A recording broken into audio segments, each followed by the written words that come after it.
안녕하십니까, 이광빈입니다. 우리 사회 문제점을 진단하고 지속 가능한 사회를 모색하는 뉴스 프리즘 시작합니다. 이번 주 뉴스 프리즘이 풀어갈 이슈 함께 보시겠습니다.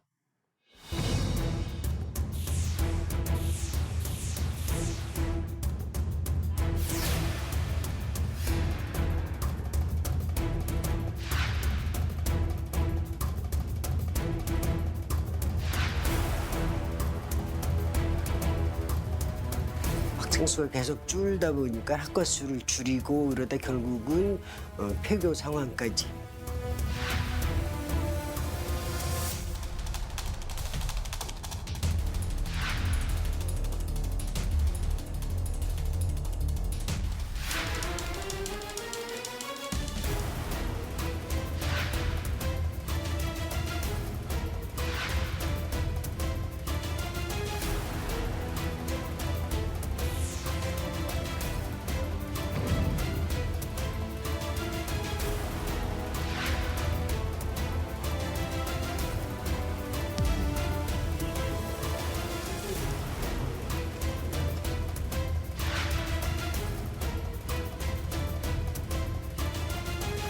지속적으로 연구비 기금이 만들어지고 이걸 통해서 지속 가능한 연구 투자가 될 수 있는 이런 제도적인 혁신도 이루어질 필요가 있겠고요.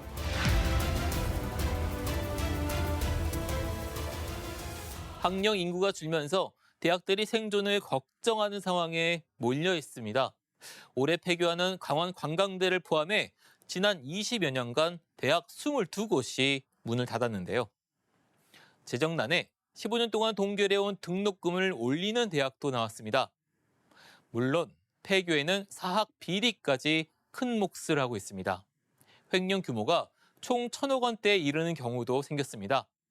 학령 인구 감소 현상 속에서 대학의 생존 위기는 더욱 커질 것입니다. 더구나 기존 대학의 글로벌 경쟁력에 대한 문제 제기도 이어지고 있습니다. 해외 대학으로 진학하려는 학생들은 점점 늘어나는데요. 먼저 대학의 커지는 재정 위기 상황, 이화영 기자가 보도합니다. 새학기 강원 관광대학교는 신입생을 받지 않습니다. 이번 달을 끝으로 학교가 문을 닫습니다. 재정 여건이 나빠진 데다 학령 인구가 줄어 신입생 모집이 어려워지면서 지난달 자진 폐교를 신청했습니다. 최근 대학들이 느끼는 재정 위기는 미래를 기약하기 어려운 수준입니다. 학력 인구 감소 위기와 4차 산업혁명 시대에 맞는 고등교육 대전환을 위해서는 중장기적인 비전과 전략에 상응하는 재정 투입이 반드시 필요합니다. 국립 사립을 막론하고 실제로 예산 구조가 장기적인 계획을 세워서 추진하기 매우 어려운 구조, 그러니까 내년의 예산을 예측하기가 쉽지 않은 구조를 가지고 있습니다. 총 수입에서 등록금 수입이 절반 이상으로 의존율이 높은 사립대들은 위기감이 커지고 있습니다. 지난 2000년 광주 예술대를 시작으로 사립대 22개교가 폐교했습니다. 특히 비수도권에 위치한 사립대 중심으로 재정난은 악화하는 상황. 지난해 경영 위기가 우려되는 사립대는 총 38곳으로 집계됐습니다. 이 가운데 비수도권 사립대가 29개교로 약 80%를 차지했습니다. 학생 수가 계속 줄다 보니까 학과 수를 줄이고 이러다 결국은 폐교 상황까지. 중소도시에 소재한 그런 지역 대학에 영향을 더 크게 미칠 것이라고 생각이 됩니다. 이런 상황에 지난 15년간 이어진 등록금 동결 기조를 깨고 광주 조선대, 대구 계명대 등 지방 사립대 곳곳에서 등록금을 인상하기로 결정했습니다. 대학가에서 등록금이 영어 유치원비보다 싸다는 말까지 나올 정도로 등록금 동결 후폭풍이 크기 때문입니다. 다른 수입원이 없는 상태에서 열악한 재정 구조를 해결하려고 하면 결국은 국고에 의존하거나 등록금에 의존하거나, 또 딜레마는 학생 유치가 어려운데 등록금 올리면 더 못 오는. 등록금이 오르는 만큼 교육비 부담은 커지는 한편 학령 인구가 줄어드는 상황을 고려하면 등록금 인상은 근본적인 대책이 될 수 없다는 목소리가 나옵니다.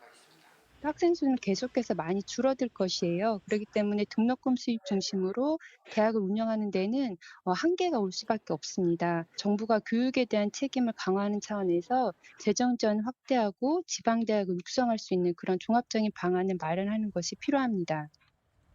앞으로 살아남을 방법을 고민해야 하는 대학들에 정부가 고등교육의 공공성을 확보한다는 관점에서 지원을 늘려야 한다는 설명입니다. 연합뉴스TV 이화영입니다. 전국 4년제 사립대의 어려운 현실을 전반적으로 보셨는데요. 이번에는 지원도 잘 받고 투자도 잘하는 대학 사례를 살펴보겠습니다. 포스코가 출연 설립한 포스텍인데요. 최근 1조 원 이상 규모의 투자를 결정해 눈길을 끌고 있습니다. 정지훈 기자입니다. 지난 1986년 개교한 포스텍은 최고 수준의 연구 중심 대학을 목표로 설립됐습니다. 재학생들은 다양한 체험과 연구 기회 등 많은 지원을 포스텍의 매력으로 꼽습니다. 소수 정예다 보니까 확실히 다른 학교들보다 저희가 받을 수 있는 지원이나 기회가 훨씬 더 많다는 점에서 끌렸던 것 같습니다.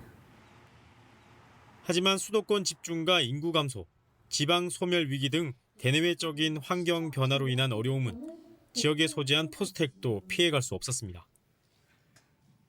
국내 사립대학들은 최근 5년 넘게 매년 수천억 원대의 적자를 기록하고 있습니다. 연구시설과 기자재 등 고정자산 사용에 따라 발생하는 감가상각비까지 포함한 실질 운영이익을 살펴보면 지난 2017년부터 적자 폭이 급증해 3천억 원대까지 확대됐습니다. 대학 수입에서 학생 등록금이 차지하는 비율을 나타내는 등록금 의존율은 최근 3년 동안 줄었지만 많은 사립대학이 여전히 재정의 절반 이상을 등록금에 의존하고 있습니다. 지속적인 학생 수 감소와 등록금 동결에 따른 결과로 이는 대학 경쟁력 저하로 이어지며 운영난이 반복되는 악순환이 되풀이되고 있습니다. 이 같은 여러 위기 속 최근 포스텍은 1조 2천억 원 규모의 대규모 투자를 결정했습니다. 정부와 지자체가 각각 1,000억씩 글로컬 대학 사업을 통해서 지원하기로 확정이 됐고, 그리고 대학의 법인이 8천억의 재원을 투자하기로 최종 결정이 되었습니다. 올해부터 오는 2033년까지 10년에 걸쳐 세계 1%의 최고 석학과 인재 유치에 나섭니다. 교수 정년을 70세까지 연장하는 등 안정적인 연구 환경 조성과 성과 기반에 따른 파격적인 성과급 제도 도입에도 나섭니다. 또 수소와 원자력, 바이오와 반도체 등 지역 특성과 연계한 연구개발 R&D 센터를 구축할 계획입니다. 학부생 전원에게 창업 등 체험을 위해 1,000만 원 상당의 바우처를 지급하고 미국 최우수 대학 파견, 박사과정 전원 해외 파견 기회를 제공합니다. 인류의 삶에 기여하는 가치 창출 대학으로 성장하는 포스텍, 이 바로 포스텍 2.0, 제2의 건학이라고 말씀드릴 수 있습니다. 세계 정상급 대학과 어깨를 견줄 수 있는 대학을 목표로 천명한 포스텍. 역대 최대 규모의 투자에 나선 포스텍의 새로운 도전에 이목이 쏠리고 있습니다. 연합뉴스TV 정준입니다. 세계 정상급 대학을 목표로 하는 진격의 포스텍 상황을 보셨는데요. 포스텍은 정부와 지자체도 지원하지만 포스코라는 든든한 응원군이 대학의 태동부터 함께하고 있었습니다. 사실 특수한 사례로 볼 수 있는데요. 포스텍처럼 탄탄한 지원 배경이 없어도 창의적인 구조로 성공하는 사례가 있는지 살펴보겠습니다. 미네르바 대학이라고 들어보셨나요? 하버드대보다 입학하기 힘들다고 하는 곳인데요. 벤처 기업들의 투자를 받고 온라인으로 수업이 이루어지는 대학입니다. 수만 명이 지원하는데 합격자는 200명에 불과합니다. 그야말로 소수정예인데요. 온라인 수업이다 보니 캠퍼스가 없습니다. 샌프란시스코와 부에노스아이레스, 베를린, 서울, 타이베이 등 세계 7개 도시에 기숙사가 있을 뿐입니다. 학생들은 샌프란시스코에서 첫 해를 보낸 뒤 7개 도시에서 한 학기씩 듣습니다. 이 과정에서 해당 지역 및 기업, 기관과의 연계형 프로젝트를 수행합니다. 입학할 때 수학 능력 시험 같은 표준화된 테스트가 없고 에세이 등으로 평가합니다. 학생들은 미국 국적이 15% 정도이고 다양한 국적으로 구성되어 있습니다.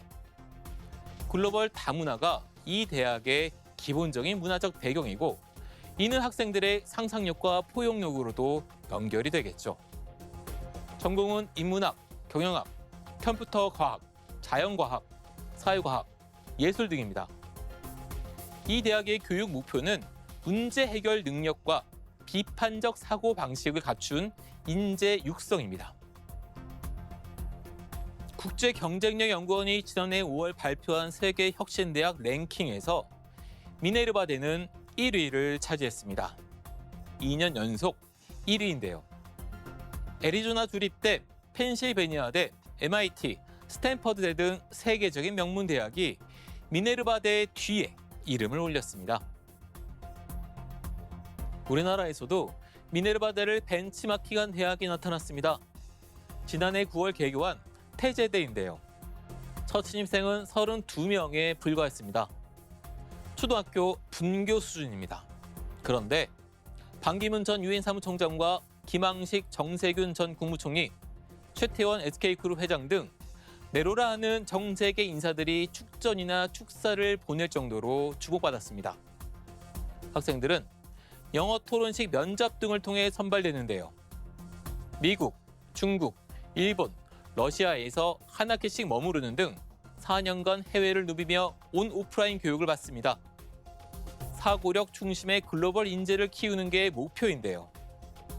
태제대가 대학계의 BTS가 될지 주목됩니다. 전 세계에서 우리나라 대학의 위치는 어느 정도일까요?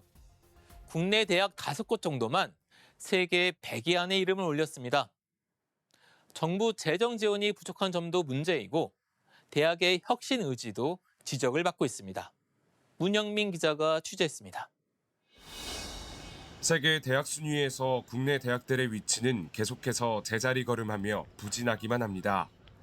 영국 QS 랭킹 100위 안에 든 국내 대학교는 2016년 5곳, 2020년 6곳, 그리고 올해엔 5곳. 그 이유가 뭘까? 주요국과 비교해 정부의 낮은 재정 지원이 대표적인 약점으로 꼽혔습니다. 특히 우리나라가 OECD에 비해서 굉장히 낮은 것이 고등교육에 대한 정부 재정 지원이라고 할 수 있는데요. 고등교육 수준이 점점 질이 낮아지고 있다라는 비판이 높아지는 것 같습니다. 정부의 국내 총생산 GDP 대비 대학교와 대학원 등 고등교육 지출 비중은 0.7% 수준입니다. 경제협력개발기구 OECD 평균인 1%보다는 낮고요. 국가 순위로는 38개 국가 중 29위입니다. 정부가 대학교 재정을 계속해서 늘려야 한다는 지적이 나오는 이유입니다. 등록금이 동결되고 신입생 수가 줄어들다 보니 특히 지역대학의 사정은 더욱 가혹합니다. 정부는 결국 이들을 위한 새로운 카드를 꺼내들었습니다. 바로 글로컬 대학 사업입니다. 대학 안팎의 벽을 허물고 지역사회와의 파트너십을 통해 글로벌 수준의 지역과 대학의 동반 성장을 이끌어갈 대학을 글로컬 대학으로 지정하여 비수도권 대학을 집중 육성하기 위해 정부가 대학 한 곳에 5년간 총 1,000억 원을 지원합니다. 지난해 포항공대와 부산대 등 10곳에 이어 올해와 내년에도 10곳씩을 추가로 선정합니다. 정부가 지원을 확대했다지만 장기적으로 대학 경쟁력을 높이기 어렵다는 지적이 나옵니다. 등록금 동결이 치명적이죠. 전반적인 대학 수준을 올리기는 좀 한계가 있다는 얘기죠. 2022년 기준 미국 스탠퍼드대의 한 해 연구비는 1조 7,888억 원, 하버드대는 1조 6,905억 원, 서울대, 고려대, 연세대의 연구비 총합이 1조 6,712억 원이니 규모 차원에서 한참 부족합니다. 연구의 질과 영향력을 나타내는 논문 피인용 지수에서 스탠퍼드와 하버드대는 각 2.12점, 반면 서울대는 1.4점, 연세대는 1.64점 등 국내에서 2점이 넘는 대학은 단 한 곳에 불과합니다. 한편 주요국의 대학들은 정부의 재정과 함께 기금을 운용해 연구비를 극대화하고 있습니다. 일본 정부는 지난해부터 대학 연구비 지원을 위해 10조엔 규모 펀드를 직접 조성했습니다. 하버드대와 예일대의 경우 50조 원이 넘는 자체 기금을 운용해 수익을 연구비에 활용합니다. 지속적으로 연구비 기금이 만들어지고 이걸 통해서 지속 가능한 연구 투자가 될 수 있는 이런 제도적인 혁신도 이루어질 필요가 있겠고요. 세계에서 이름난 대학을 키우겠다는 정부, 지원 확대 등 아직 풀어야 할 숙제가 많습니다. 연합뉴스TV 문형민입니다. 벚꽃 피는 순서대로 대학이 망한다는 이른바 벚꽃 엔딩이 현실로 다가왔습니다. 학령 인구 감소, 그리고 대입 지원자의 탈지방화 심화 현상과 맞물린 것인데요. 여기에 수백억 원대 횡령과 제왕적 운영에 따른 부실 심화 등 사학 비리까지 겹치며 폐교되는 대학이 줄줄이 나오고 있는데요. 정부 재정 지원은 비리 사학을 위한 밑빠진 독의 물붓기가 되기도 합니다. 1990년대 대학 진학률이 급격히 늘어나면서 지방에서 대학들이 우후죽순 설립됐는데요. 그 부메랑을 지금 맞고 있는 것입니다. 지방대의 몰락은 지역 경기 침체와 지방 소멸 가속화 등 도미노 효과를 불러옵니다. 외국 학생 유치, 대학 간 통합 등을 통해 살아남으려는 노력이 이어지지만 시간이 갈수록 생존이 쉽지 않은 현실입니다. 지난 1997년 미국의 경영학자 피터 드러커는 30년 뒤면 대학 캠퍼스는 역사적 유물이 될 것이라고 예언했습니다. 그가 말했던 30년이 어느새 눈앞에 다가왔습니다. 한번 질문을 던져보겠습니다. 그간 우리 대학들은 어떤 준비를 하고 있었나요? 학생 충원, 취업률에 얽매인 채 혁신을 잊고 있었던 것은 아니었을까요? 그리고 왜 묻지마 대학 진학을 해야 하는 사회가 됐을까요? 이번 주 뉴스 프리즘은 여기까지입니다. 시청해주신 여러분 고맙습니다.